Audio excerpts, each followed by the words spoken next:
Hello everyone, welcome to রিজাস সাতকাহন। আজকে এসেছি একটা অদ্ভুত রেসিপি নিয়ে, যেটা তৈরি করতে তো মাত্র 10 মিনিটের সময় লাগে, কিন্তু টেস্ট কোনো রেস্টুরেন্টকে হার মানিয়ে দেবে। রেসিপিটা হলো ইফা। আমি এখানে 500 গ্রাম চিকেন রান্না করছি।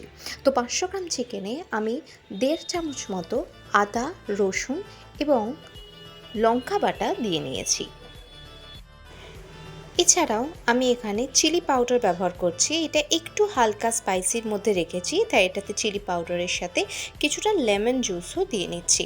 এটা বেসিক্যালি ম্যারিনেটের জন্য। এটা আপনারা আগের দিন রাত্রিবেলা করে ওভারনাইট রাখতে পারেন, তাতে করে কিন্তু খুবই ভালো টেস্টটা এর ভিতরে ঢুকে আসবে। এবার সাথে খুবই অল্প একটুখানি হলুদ, একটু গোলমরিচের গুঁড়ো আর ফাটানো টক দইকে ভালো করে দিয়ে এটাকে মোটামুটি আপনারা ওভারনাইট ম্যারিনেট করে রেখে দেবেন। ইনকেস ওভারনাইট ম্যারিনেশন না হলেও অ্যাটলিস্ট 4 থেকে 5 ঘন্টা এটাকে কিন্তু আপনারা রেস্টে রেখে দেবেন। এবার রান্নাটা করার জন্য আমি কিছুটা দুধ, এগের সাদা পোর্শনটা, 3 কোয়া রসুন আর কিছু গ্রেটেড চিজ দিয়ে নিচ্ছি। এগুলোকে ভালো করে বেটে নেব। এটা একটু থকথকে মতো গ্রেভি ক্রিয়েট করছি। এর মধ্যে স্বাদ মতো নুন এবং চিনি দিয়ে নিয়েছি।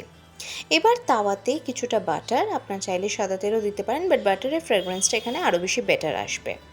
ভালো করে বাটার দিয়ে একটু হালকা গরম হলে ওই যে রাত্রিবেলা ম্যারিনেট করে রাখা চিকেনগুলো প্রথমে একটা একটা করে দিয়ে নিয়ে হালকা করে ভেজে নেব। এই ভাজাটার সময় গ্যাসের আঁচটাকে কিন্তু একদম হালকা রাখবেন এবং ঢাকা চাপা দিয়ে দিয়ে এক একটা পিঠকে ভালো করে ফ্রাই হতে নেবেন। ফ্রাই হয়ে গেলে আবার অপর পৃষ্ঠাটাও ওরমভাবেই ফ্রাই করবেন।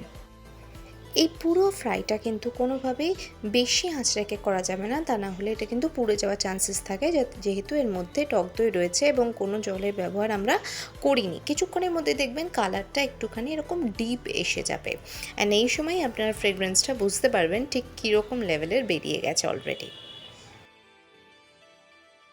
এবার আমি যে চিজের পেস্টটা তৈরি করেছি সেইটা দিয়ে দিচ্ছি।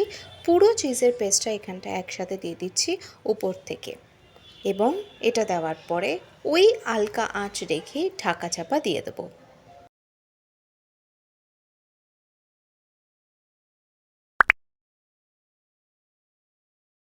চিজের পেস্টটাকে দিয়ে কিছুক্ষণ ঢাকা চাপা দিয়ে রাখলে দেখবেন চিজের পুরো পেস্টটা এরকম থকথকে হয়ে গেছে, এবং ওপর থেকে কিছুটা ধনেপাতা কুচি দিয়ে গার্নিশ করলেই ব্যাস রেডি হয়ে যাবে আমাদের ইফা চিকেন।